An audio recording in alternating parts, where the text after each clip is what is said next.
Hello दोस्तों, मेरे YouTube channel पर आपका स्वागत है। तो चलिए कहानी शुरू करते हैं। कहानी अच्छी लगी तो प्लीज़ चैनल को लाइक सब्सक्राइब और शेयर जरूर कीजिएगा। कुछ देर बाद अनमोल और रिया सोफे पर बैठे हुए थे और उनके सामने हिटलर की तरह विप्लव हाथ बांधे खड़ा हुआ था। विप्लव अनमोल की तरफ देखते हुए बोला, तो आप मेरी रिया से शादी कब कर रहे हो? अनमोल विप्लव की बात पर बोला, मुझसे क्यों पूछ रहे हो, अपनी रिया से पूछो। विप्लव रिया की तरफ देखकर बोला, बताओ कब शादी कर रही हो मेरे ब्रो से? जिस पर रिया मुंह बनाकर बोली, अभी से शादी करके मुझे मरना नहीं है, अभी तो मेरा फ्यूचर ब्राइट है, उसके बाद सोचूंगी शादी के बारे में। विप्लव अपनी उंगलियों से गिनते करते हुए बोला, अभी तुम 21 साल की हो और 4 साल शादी करोगी, ये मतलब 25 साल में शादी करोगी। ब्रो 30 साल के हैं, मतलब 34 साल बाद 34 के हो जाएंगे। मामला गर्म हो गया। अनमोल विप्लव को घूरते हुए बोला, अब इसमें मामला गर्म होने वाली कौन सी बात है, और तुमसे किसने कहा ज्योतिषी बनने के लिए? अरे मेरी रिया के फ्यूचर की बात है, इस तरीके से कंप्रोमाइज़ नहीं कर सकते। विप्लव ने कुछ सोचते हुए कहा। अनमोल सोफे से खड़ा होकर विप्लव के सामने आकर बोला, चुपचाप घर जाओ, मेरा दिमाग खराब मत करो। विप्लव अनमोल की बात पर बोला, आपने मेरी रिया का फ़ायदा उठाया है, आपको उसकी जिम्मेदारी लेनी होगी। तो मैं कब पीछे हट रहा हूँ जिम्मेदारी लेने से, और हम दोनों गर्लफ्रेंड बॉयफ्रेंड हैं, हमारे बीच ये एक न एक दिन होना था। तुम अपना मुंह बंद करके रखो और दफ़ा हो जाओ यहाँ से।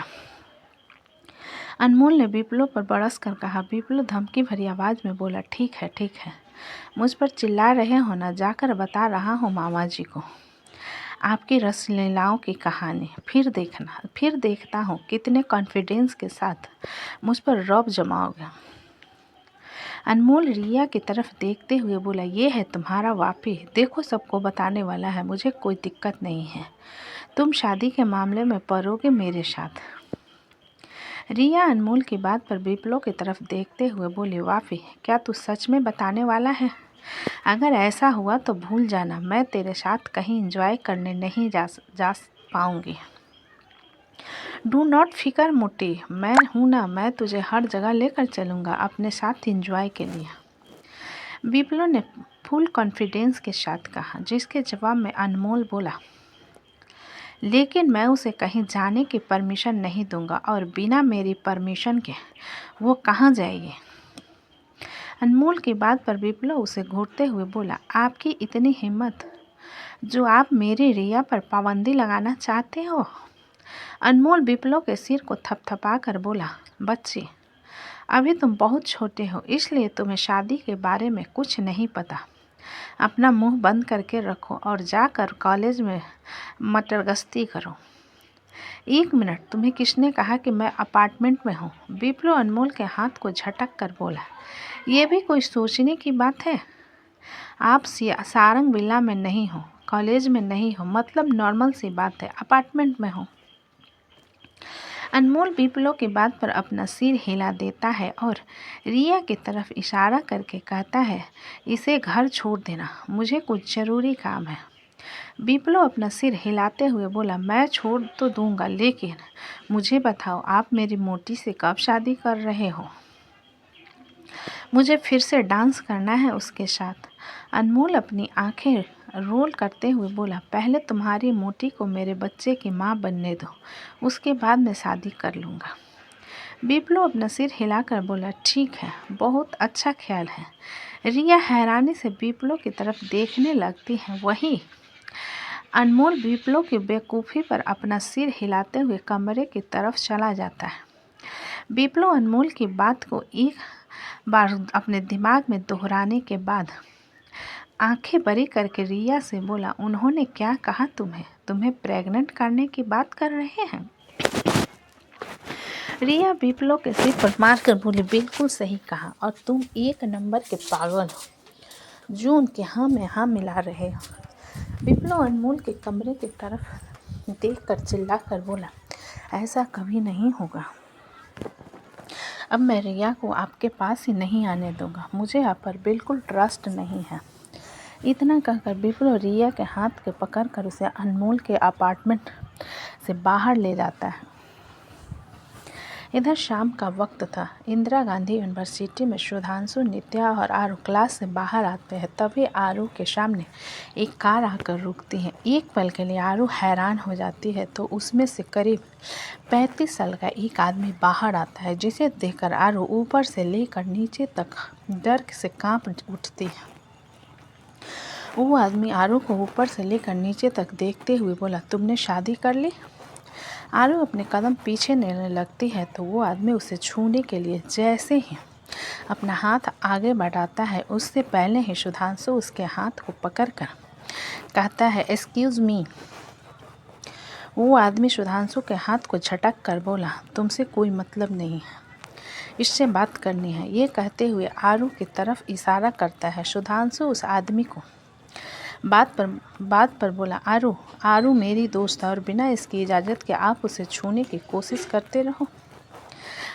वो आदमी आरू को घूरते हुए बोला, जितने साल मैंने जेल में रहकर बिताया है ना, अगर उतने साल तुम्हें खून के आंसू नहीं रुलाए तो मेरा नाम भी मुकुंद अय्यर नहीं। आरू मुकुंद की बात पर गुस्से से बोली, तुम्हें क्या लगता है अचानक जेल से बाहर आकर मुझे इस तरीके से धमकी दोगे और मैं डर जाऊंगी? ऐसा कभी नहीं होगा। मुकुंद गुस्से में आरू को मारने के लिए हाथ ऊपर करता है। उससे पहले ही सुधांशु उसके हाथ को पकड़ लेता है और नित्या आरू के सामने आकर खड़ी हो जाती है। सुधांशु मुकुंद के हाथ को पकड़कर मोड़ देता है और उसके पीठ पर लात मारकर कहता है, दफ़ा हो जाओ यहाँ से, ये कॉलेज हमारा है, यहाँ पर कोई भी ऐरा गहरा आकर धमकी नहीं दे सकता। मुकुंद सुधांशु को घूरते हुए बोला, तुझे अपनी जान प्यारी नहीं है लड़के, हम लोगों के मामले में क्यों पड़ रहा है? नित्या मुकुंद के बात पर बोली, शायद तुम्हें अपनी जान प्यारी नहीं है, इसलिए हमारे ही इलाके में आकर हमें ही धमकी दे रहे हो। मुकुंद नित्या और सुधांशु को उंगली दिखाते हुए बोला, अपनी शादी से पहले तुम दोनों की जान लूँगा, मैं फिर पूरे शास्त्री परिवार को जान से मार दूंगा। तभी वहाँ पर अदिति आ जाती है और आरू की तरफ देखते हुए कहती है, आरू दीदी चलो, विक्रम भैया लेने आ रहे हैं। मुकुंद आदिति के बालों से पकड़कर अपनी तरफ खींच लेता है। अचानक मुकुंद के ऐसा करने पर सभी लोग हैरान हो जाते हैं। मुकुंद बिल्कुल पागल की तरह बिहेव कर रहा था। आदित्य मुकुंद से खुद को छुड़ाने की कोशिश करते हुए बोली, छोड़ो, कौन हो तुम गंदे आदमी, मुझे क्यों पकड़ रहे हो? मुकुंद आदित्य को और कसकर पकड़ते हुए बोला, नहीं छोड़ूंगा, इससे जुड़े सभी लोगों को मार दूंगा, इसके जुड़े सभी लोगों को मार दूंगा। आदित्य आरू की तरफ देखते हुए बोली, दीदी क्या ये आदमी पागल है? तभी गन शॉट की आवाज़ आती है। सभी लोग हैरान हो जाते हैं। जितने भी स्टूडेंट वहाँ पर खड़े तमाशा देख रहे थे सभी वहाँ से हट जाते हैं। सुधांशु और बाकी लोग पलट कर देखते हैं तो वहाँ पर विक्रम अपने हाथों में गन लिए खड़ा हुआ था और उसी ने मुकुंद के कंधे पर गोली चलाई थी, जिस कारण मुकुंद ने अदिति को छोड़ दिया था। सुधांशु जल्दी से अदिति के पास जाकर उसे जमीन से उठाता है, क्योंकि अचानक धक्के के कारण अदिति नीचे गिर गई थी। विक्रम उन लोगों के सामने आकर खड़ा हो जाता है और मुकुंद को घूरते हुए कहता है, तेरी हिम्मत कैसे हुई उसे छूने की? मुकुंद दर्द से कहराते हुए विक्रम को घूर कर बोला, किसी को नहीं छोड़ूंगा, सबको मार दूंगा मैं। तेरे बाप की जायदाद है क्या जो सबको यूं ही रास्ते से हटाता चला जाएगा? विक्रम ने अपने दांत पीसकर कहा। सुधांशु विक्रम की तरफ देखते हुए बोला, पुलिस को कॉल किया है हम लोगों ने। विक्रम के बॉडीगार्ड्स वहां पर आ जाते हैं और विक्रम को घेर लेते हैं। विक्रम मुकुंद को घूरते हुए बोला, इस जगह को खाली करो। विक्रम की बात पर बॉडीगार्ड्स सारे स्टूडेंट को वहां से जाने के लिए कहते हैं, जिस पर सारे स्टूडेंट वहां से चले जाते हैं। विक्रम मुकुंद की तरफ अपने कदम बढ़ाकर उसके कॉलर को कसकर पकड़ लेता है और एक जोरदार मुक्का उसके मुंह पर दे मारता है, जिससे मुकुंद के मुंह से खून आने लगता है। विक्रम फिर से उसके मुंह पर मुक्का मारते हुए बोला, तेरी हिम्मत कैसे उसे छूने की? मुकुंद विक्रम को घूरते हुए बोला, जितना मुझ पर हाथ उठाया है ना, उसके 2 गुना अगर वापस ने किया तो मेरा नाम भी मुकुंद अय्यर नहीं। विक्रम गन को फिर से लोड कर उसके माथे पर लगाकर बोला, तेरा किस्सा ही खत्म कर देता हूँ मैं। सुधांशु ये देखकर विक्रम के पास आकर बोला, आप ये क्या कर रहे हो, ऐसे उसे क्यों मार रहे हो। विक्रम बिना सुधांशु की तरफ देखे बोला, सारे स्टूडेंट्स को कहा जाओ तुम यहाँ से। सुधांशु विक्रम को पकड़ कर बोला, ऐसा कैसे जाऊँ, आप इस तरीके से पब्लिक प्लेस पर किसी को गाली नहीं मार सकते, आपको दिक्कत हो सकती है। विक्रम घुरकर सुधांशु की तरफ देखता है तो एक पल के लिए सुधांशु भी घबरा जाता है, क्योंकि विक्रम की आंखें लाल हो गई थी। नित्या विक्रम की तरफ देखते हुए बोली, इस तरीके से इसके जैसे पागल को मारकर अपना हाथ क्यों गंदा कर रहे हैं। विक्रम मुकुंद के कंधे पर पैर रखता है जहां पर गोली मारी गई थी, जिस पर मुकुंद दर्द से चिल्ला उठता है। आरो डर से अपनी आंखें कसकर बंद कर लेती है, उसकी आंखों में नमी तैर गई थी। तभी वहां पर पुलिस आ जाती है। इंस्पेक्टर बाहर आकर विक्रम को सैल्यूट करते हुए बोले, जय हिंद सर। विक्रम इंस्पेक्टर को देखते हुए बोला, इसे उठाओ और ले जाओ, इसका हिसाब बाद में पूरा करूंगा। विक्रम की बात पर इंस्पेक्टर मुकुंद को उठाकर वहां से ले जाते हैं। विक्रम गन कमर के पीछे दाग कर आरू के पास आ जाता है और उसके कंधे पर हाथ रख कर कहता है, चलो। आरू अपनी आंखें खोलकर विक्रम की तरफ देखती है और उसे गले लगाकर रोने लगती है। आदित्य बिल्कुल नॉर्मल थी, जैसे वो हमेशा रहती थी। आरू और विक्रम को गले लगाता हुआ देखकर अपने हाथों से अपनी आंखें बंद कर लेती है। विक्रम आरू के कंधे को थपथपा कर बोला, रोना बंद करो, चलो घर चलते हैं, सब कुछ ठीक हो गया है। इतना कहकर विक्रम नित्या और सुधांशु से बोला, हेल्प के लिए थैंक्स, तुम लोगों भी घर जा सकते हो। सुधांशु विक्रम की बात पर बोला, आरू काफ़ी डर गई है, उसका ख्याल रखना। विक्रम सुधांशु की बात पर अपना सिर हिलाते हुए आरू को गाड़ी की तरफ ले जाता है और अदिति भी उनके साथ चली जाती है। उन तीनों के जाने के बाद नित्या उछलते हुए सुधांशु से बोली, वाह क्या फाइटिंग की तुमने, कितने अच्छे से उसके पीठ पर लात मारा, क्या तुमने कहीं पर ट्रेनिंग ली है। सुधांशु अपनी बाइक की तरफ जाते हुए बोला, क्यों तुम्हें भी ट्रेनिंग लेनी है क्या।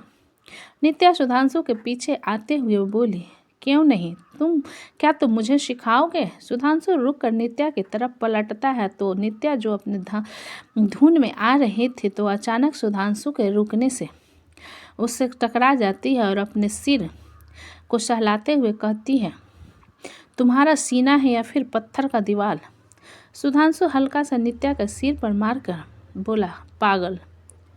चलो शाम ढल गई है। नित्या मुंह बनाती है और अपनी कार के तरफ जाते हुए कहती है, कल तुम यूनिवर्सिटी आ रहे हो ना, तुम जब भी मुझसे ऐसे पूछती हो तब मुझे डर लगता है। सुधांशु ने नित्या की तरफ देख कर कहा। नित्या पलट कर सुधांशु की तरफ देखते हुए बोली, मैं ऐसा इसलिए पूछ रही थी क्योंकि कल मेरा बर्थडे है और मैं कल सब लोगों को पार्टी देने वाली हूँ।